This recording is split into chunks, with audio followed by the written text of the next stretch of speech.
Hello, તો આજે આ વિડીયોમાં આપણે પ્રોફેશનલ એથિક્સ વિશે જોવાનું છે. પ્રોફેશનલ એથિક્સ એટલે એના નામ પરથી જ આપણને ખબર પડે કે vote is the professional ethics.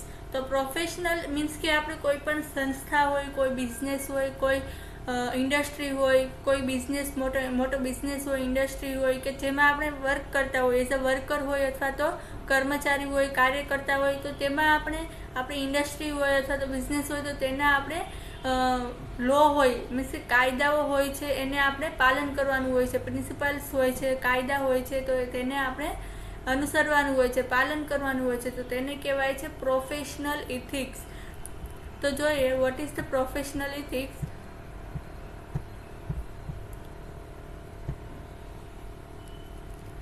What is the professional? So, a profession is a vocation requiring advanced education and training. એટલે કે ધ પ્રોફેશનમાં એવું હોય છે કે તમને એમાં એક એડવાન્સ ટ્રેનિંગ મળતી હોય, તેમાં એડવાન્સ એજ્યુકેશન પણ તમને મળતું હોય છે. A profession is a job that requires specific training and regulated by a certain standards. એટલે કે અમુક સ્ટાન્ડર્ડ્સ હોય છે કે જેને તમારે અનુસરવાના જ હોય છે. અમુક એડવાન્સ ટ્રેનિંગ હોય છે કે જેને તમારે ટ્રેનિંગ લેવાની હોય છે, તો તેને કહેવાય છે પ્રોફેશન. કે જે પ્રોફેશન કે જેમાં તમારે એક કંપનીના અથવા તો ઇન્ડસ્ટ્રીના કે અથવા તો એ જોબ તમે જે જોબ કરતા હોય છો તે જોબમાં તમારે એના કાયદાઓને પાલન કરવાનું હોય છે. તો according to Roscoe Pound, he defined a profession as a group purposing a learned art as a common calling in the spirit of a public service. એટલે કે રિસ્કો પાઉન્ડે કીધેલું છે કે પ્રોફેશન જે છે એ ગ્રુપ પર્પઝિંગ છે કે તેમાં તમને કંઈક નવું શીખવા મળતું હોય છે, કંઈક આર્ટ હોય છે, તે કળા હોય છે કે જેને તમારે શીખવાની હોય છે. ધેન સ્પિરિટ પબ્લિક સર્વિસ એટલે કે તેમાં તમને જે તમારી જે કળાઓ છે તેને તમારે પબ્લિક સામે રિપ્રેઝેન્ટ કરવાનું હોય છે, તો તેને કહેવાય છે પ્રોફેશન. કે ગ્રુપ ડિસ્કશન હોય છે, કોઈ સેમિનાર હોય છે, કોઈ પબ્લિકલી તમારે એને રિપ્રેઝેન્ટ કરવાનું હોય છે, તો તેને કહેવાય છે as a profession. What is the professional ethics? A profession is a vocation founded upon a specialized high educational training, the purpose of which is to supply objective causal and service to others for a direct and definite compassion. એટલે કે જે બી professional ethics છે તેમાં એક specialise high education તમને training provide કરેલી હોય છે, જેમાં તમારે એનો મેઇન પર્પઝ એ હોય છે કે તમને એનો ઓબ્જેક્ટિવ તમે ફાઇન્ડ કરો. સર્વિસ ટુ અધર્સ કે તમે બીજા કોઈ પાસેથી કંઈક નવું શીખો. For a direct and definite compensation એટલે કે તમે જ્યાં જોબ કરો છો તો જ્યાં વર્ક કરો છો ત્યાં તમારે એઝ અધર્સ પાસેથી પણ તમારે કંઈક નવું શીખવાનું હોય છે. તો professional ethic encompass the professional and corporate standards of behavior expected of professionals. એટલે કે પ્રોફેશનલ એથિક્સ જે છે એ પ્રોફેશનલ એન્ડ કોર્પોરેટ સ્ટાન્ડર્ડ એટલે કે એકદમ પ્રોફેશનલ સ્ટાન્ડર્ડમાં હોય છે, કોર્પોરેટ સ્ટાન્ડર્ડમાં હોય છે તેનું બિહેવિયર, અને એને તમારે પ્રોફેશનલી તમારે એને અપ્લાય કરવાનો હોય છે. A professional ethics is concerned with one's behavior and conduct when carrying out a professional work. It is the codified and various across different cultures. એટલે કે ડિફરન્ટ કલ્ચર્સ પ્રમાણે તમારે એના પ્રોફેશનલ સિદ્ધાંતો જે હોય છે તેને તમારે અનુસરવાના હોય છે. અમુક conduct when carrying out of professional work એટલે કે પ્રોફેશનલ વર્ક કરતા હોય છે તો તમારે તમારું બિહેવિયરને તમારે સ્ટાન્ડર્ડ વેમાં તમારો હોવો જોઈએ. It is a codified and various across different cultures પ્રમાણે એનો બિહેવિયર હોય છે. તો professional ethics the ethical norms, values and principles that guide a profession and the ethics of decisions made within the profession.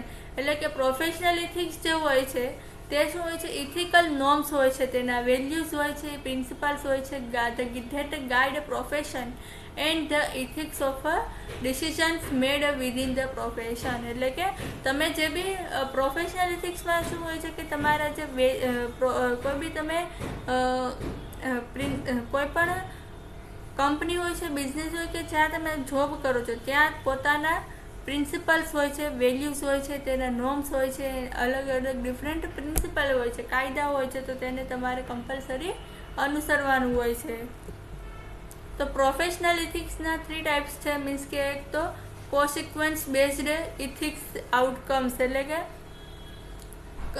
કોન્સિક્વન્સી based ethics outcomes છે, idle based ethics character છે, અને principal based ethics rule codes and standards છે.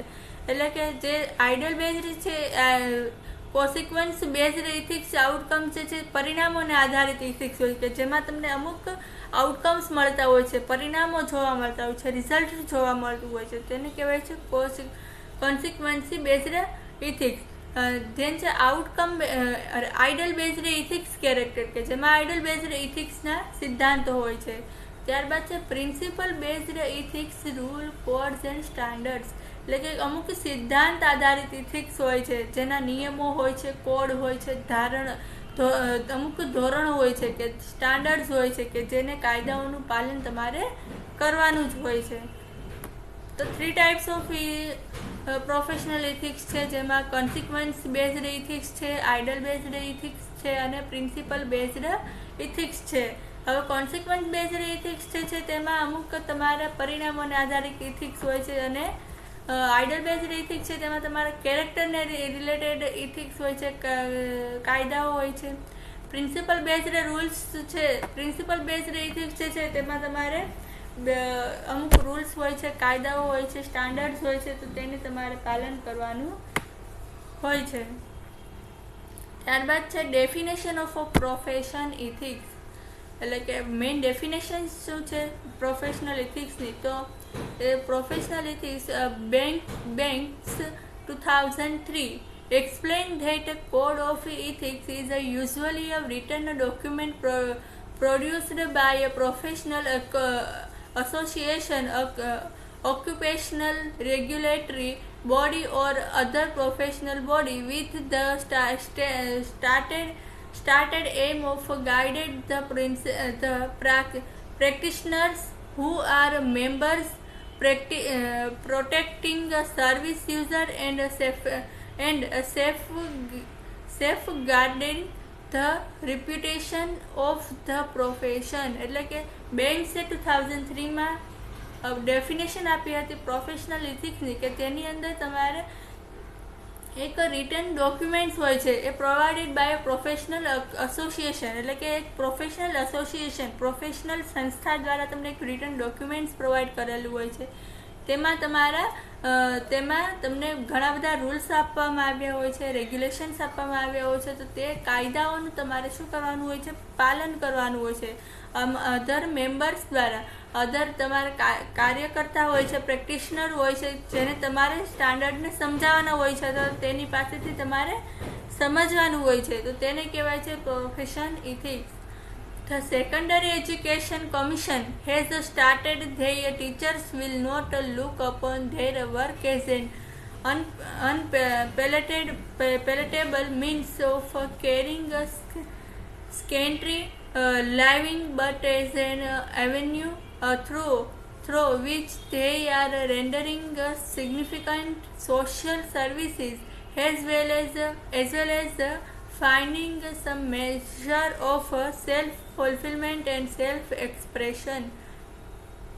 એટલે કે second education commission જે છે, secondary education commission, તેને professional ethics વિશે એવું કીધેલું છે કે જે ટીચર્સ હોય છે તે not look upon their work, કે જેમાં તમારે શું હોય છે કે તેમાં એક secondary secondary living, but as an avenue through which is they are rendering a significant social service as well as finding some measure of self-fulfillment and self-expression. તમારા સેલ્ફ-ફુલફિલમેન્ટ માટે તમારે કાર્ય કરવું જોઈએ અને તમને જે કોઈ લર્નર હોય છે, કોઈ ટીચર્સ હોય છે જેણે તમને કાયદાઓને સમજાવ્યા હોય છે તે કાયદા પ્રમાણે તમારે અનુસરવાનું હોય છે.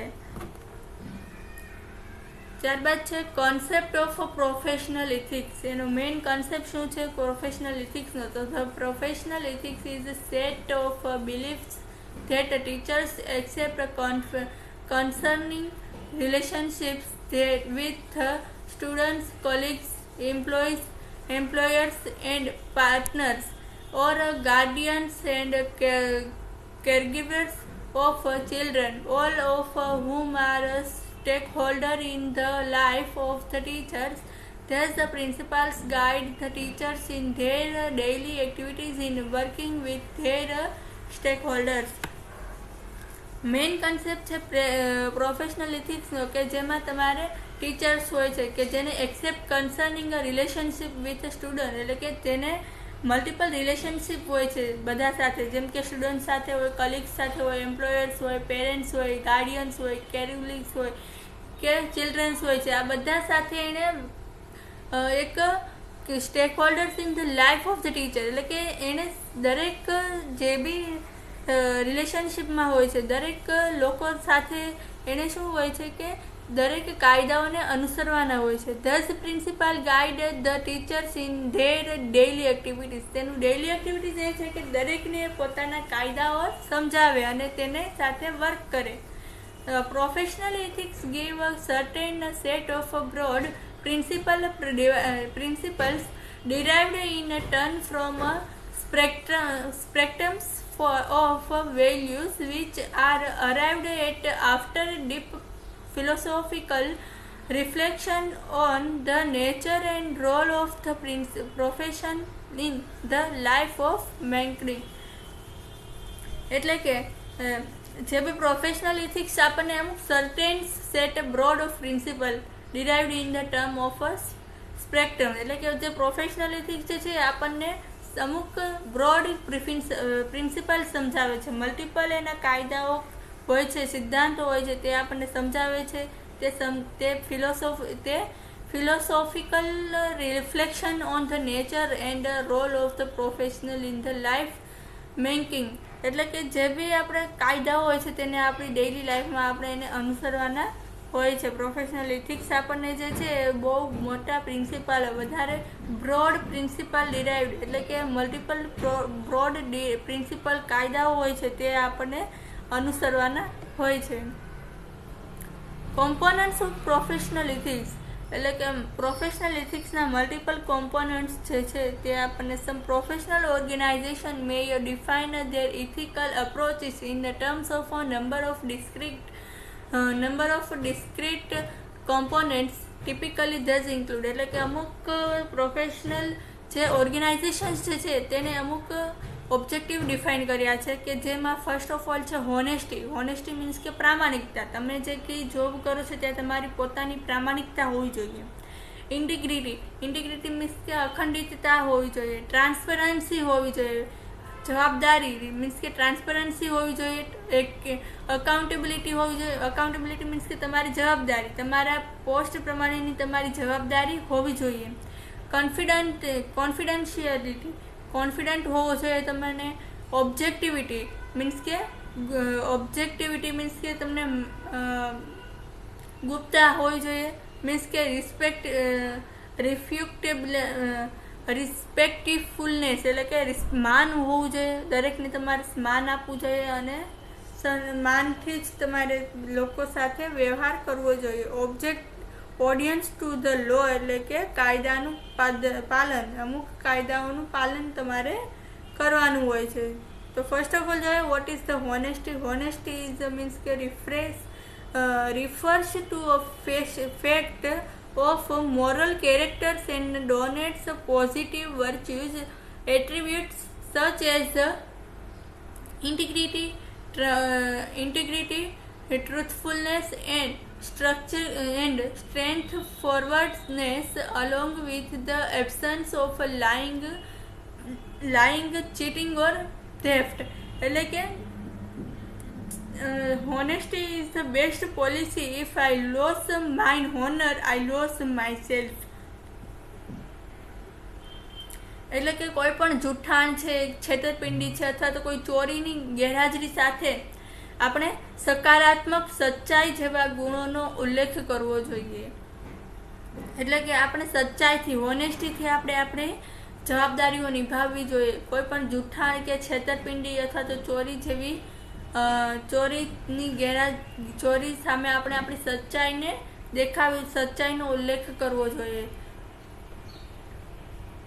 પ્રામાણિકતા એ શ્રેષ્ઠ નીતિ છે. જો હું મારું સન્માન ગુમાવીશ તો હું મારી જાતને ગુમાવીશ. એવું આ લાસ્ટ લાઈનમાં કીધેલું છે કે હોનેસ્ટી ઇઝ બેસ્ટ પોલિસી. એટલે કે એક બેસ્ટ પોલિસી છે પ્રામાણિકતા. If loss mine owner, if I loss my self, કે જો હું મારું સન્માન ગુમાવીશ કે તો એ શું કરશે, પોતાની જાતને જ ગુમાવી દે છે. એટલે પ્રામાણિકતા જે છે એ મોસ્ટ ઇમ્પોર્ટન્ટ ઓબ્જેક્ટિવ છે. વિલિયમ શેક્સપિયરે કહેલું છે આ. ત્યારબાદ છે ઇન્ટિગ્રિટી. ઇન્ટિગ્રિટી મીન્સ કે integrity is a concept of consistency of actions, value, methods, measure, principle, expectations and outcomes. Integrity can be regarded as the opposite of hypocrisy, that it regards the internal consistency as a virtue, and integrity without knowledge is weak and useless, and knowledge without integrity is dangerous and dreadful. એટલે કે integrity means કે શું કે અખંડિતતા. હવે integrity means કે જો તમે કે તમારી નોલેજ વિનાની ઇન્ટિગ્રિટી હોય તો એ નબળી અને નકામી કહેવાય, અને પ્રામાણિકતા વિનાનું જ ડેન્જરસ અને જોખમી અને ભયાનક કહેવાય. એટલે કે ઇન્ટિગ્રિટી તો હોવી જોઈએ. જો ઇન્ટિગ્રિટી તમારી કોઈ પણ ફિલ્ડમાં તમારું કોઈ નોલેજ ન હોય તો તમે તેની અંદર કોઈ પણ વર્ક કરી શકો નહીં. તો ફર્સ્ટ ઓફ ઓલ તો તમને એ ફિલ્ડનું નોલેજ હોવું જોઈએ, અને નોલેજ હોવું જોઈએ, તમારી પ્રામાણિકતા હોવી જોઈએ, તો જ તો તમે તમારી જોબને જે છે, તમારી ઇન્ડસ્ટ્રી જે છે તેને તમે ઇઝીલી તેમાં વર્ક કરી શકો છો. ત્યારબાદ છે transparency. Is the most important. Transparency is a general quality. It is the implemented by a set of policies, practices and procedures. It allows citizens to have accessibility, usability, utility, understandability, informativeness and auditability of information and process held by centers of authority, society or organization. એટલે કે a lack of transparency result in a distrust and a deep sense of insecurity. એટલે કે જો તમારે transparency નહીં હોય તો તેનું મેઇન શું છે, ઇનસિક્યુરિટી જેવું હોઈ શકે. ટ્રાન્સપરન્સીનો અભાવ ને અવિશ્વાસ અને અસલામતીની સમજનો અભાવ કહેવાય છે. જો ટ્રાન્સપરન્સી નહીં હોય તો તમારામાં શું હોય છે, ટ્રાન્સપરન્સી નહીં હોય તો તમારામાં શું હોય છે, અસલામતી અથવા તો અવિશ્વાસનો અભાવ હોય છે. કમ્પલસરી ટ્રાન્સપરન્સી તો હોવી જ જોઈએ. ત્યારબાદ છે અકાઉન્ટેબિલિટી મીન્સ કે જવાબદારી. તમારી પોતાની જવાબદારીઓ હોવી જોઈએ. પ્રામાણિકતાથી તમારે પોતાની જવાબદારીઓ નિભાવવી જોઈએ, તો તેને કહેવાય છે accountability. Accountability is often used synonymously with such concept of answerability and blameworthiness, liability. It is acknowledgement and assumptions of responsibility for actions, products, decisions and policies, and be answerable for resulting consequence. It cannot exist without a proper accountability practices. એટલે કે જો તમારે પોતાની જવાબદારીઓ હોવી જોઈએ, તમારી જવાબદારી પ્રમાણે તમારે અમુક એક્શન્સ લેવાના હોય છે, પ્રોડક્ટ્સ આપવાની હોય છે, ડિસિઝન્સ લેવાના હોય છે, તમારી જવાબદારીઓ તમારે નિભાવવાની હોય છે. તો એ અમુક કાયદાઓ સિચ્યુએશન્સના આધારે તમારે નિર્ણયો લેવાના હોય છે અને એ નિર્ણયોને આધારે તમારે એને અનુસરવાનું હોય છે, પ્રોપર નિર્ણય લેવાનો હોય છે અને તેને પ્રામાણિકતાથી તમારે એને અનુસરવાનું હોય છે. પ્રોપર તમારી જવાબદારીઓ પ્રમાણે તમારે કાયદાઓનું પાલન કરવાનું હોય છે. ત્યારબાદ છે કોન્ફિડન્શિયાબિલિટી. કોન્ફિડન્ટ હોવો જોઈએ તમારી પોસ્ટ પર. The confidentiality is an ethical principle of the restrictions associated with the professions such as medicine, law, philosophy, theory. In business, the confidentiality of information and mainstream adaptation of the need to know confidentiality regarding whose integrates which interacts confidential information of worker, employer, college comparator. In intelligence work, there are limits to the amount of information one can share. Confidentiality is essential. એટલે કે કોન્ફિડન્શિયલ means કે તમારે કોન્ફિડન્શિયલી તમારા post પર તમારે work કરવાનું હોય છે, જેમાં તમારા અધર વર્કર હોય છે, એમ્પ્લોયર હોય છે, તો તેને તમારે પ્રોપર ગાઈડન્સ આપવાનું હોય છે, તેને સિદ્ધાંતોને તમારે સમજાવવાના હોય છે અને તેને કાયદાઓનું પાલન કરવાનું હોય છે. ત્યારબાદ છે ઓબ્જેક્ટિવિટી. ઓબ્જેક્ટિવિટી મીન્સ કે objectivity is the principle of journalistic professionalism, and objectivity is the journalism enables highly accredited news reporting and delivery, which is sometimes in tension with the standard of objectivity. The belief in objectivity is the faith in a fact, distrust in a value and a commitment to their suggestion. એટલે કે તમારી જે સચ્ચાઈ હોય છે, પ્રામાણિકતાથી તમારે ઓબ્જેક્ટિવિટી means કે તમારે અમુક ઓબ્જેક્ટિવિટી જો હોય છે તેમાં તમારે ઓબ્જેક્ટિવિટી મીન્સ કે તમારે ઓબ્જેક્ટિવિટી ઇઝ અ પ્રિન્સિપલ, એમ કાયદા હોય છે જેમાં તમારે ફેથ એટલે કે ફેક્ટ સચ્ચાઈથી તમારે એનો સામનો કરવાનો હોય છે, તમારે સમજાવવાનું હોય છે સચ્ચાઈથી, પ્રામાણિકતાથી એ ઓબ્જેક્ટિવિટીને સમજાવવાનું હોય. ત્યારબાદ છે રિસ્પેક્ટિવફુલનેસ. રિસ્પેક્ટિવફુલનેસ મીન્સ કે માન સન્માન તમારે લોકોને આપવાનું હોય છે અને લોકો પાસેથી મેળવવાનું હોય છે. ત્યારબાદ છે objective to a law obedience to a law, એટલે કે કાયદાનું પાલન. અમુક કાયદાઓનું પાલન તમારે કમ્પલસરી કરવાનું હોય છે. Law is the set of enforced rules under the which society is governed, એટલે કે ગવર્મેન્ટ પ્રમાણે અથવા તો તમારી સોસાયટી પ્રમાણે તમારા જે રૂલ્સ હોય છે તેને તમારે ફોલો કરવાનું હોય છે. Law is the one of the most basic